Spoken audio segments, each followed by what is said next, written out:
27 রমজান হওয়ার আগে আগে একবার হলে আমলটা করবেন, 2 মিনিট সময় লাগবে। ভাইরা আমার, কপালটা খুলে যাবে, ভাগ্য খুলে যাবে। আপনার সন্তানের জন্য, আপনার বিদেশের জন্য, আপনার কাজকর্মের জন্য, ব্যবসা বাণিজ্যের জন্য, সকল কিছুর জন্য আপনার ভাগ্যও খুলে যাবে। আল্লাহর কসম করে বলছি, এই আমলটা যুবকেরা তোমরা পেলে শেয়ার করে দিবা। আমল না করেও সব পাবা, শুধু তোমার একটি শেয়ারে তোমার আমল হয়ে যাবে। তুমি আমল না করেও সব পাবা। ভাইরা আমার, 27 রমজানের আগে আল্লাহর কসম করে বলছি, এই আমলটা ছাড়বেন না। এই আমলটা আপনারা সকলেই করবেন, এই আমলটা সকলের কাছে পৌঁছায় দেবেন, নিজে জানবেন এবং অন্যকে জানাবেন। যত মানুষ বিপদগ্রস্ত আছেন, যত অভাবে আছেন, বিদেশে থেকে দেশে আসতে পারতেছেন না, বিদেশ যেতে পারতেছেন না, বিপদের উপর বিপদ লেগে আছে, 27 রমজান হওয়ার আগে আমলটা করেন। 2 মিনিট সময় লাগবে, বেশি না।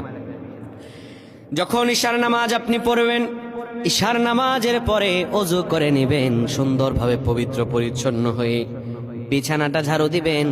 বিছানার ভিতরে এরপরে আপনি শোয়ার আগে সুন্দর করে আপনি ঘুমানোর আগে পড়বেন, ইয়া মালিকু ইয়া মালিকু 100 বার পড়বেন। এরপর ইয়া খাবিরু 100 বার পড়বেন। তারপর একবার দুরূদ শরীফ পড়বেন।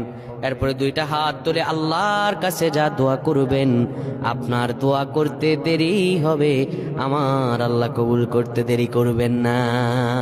আল্লাহুম্মা আমিন।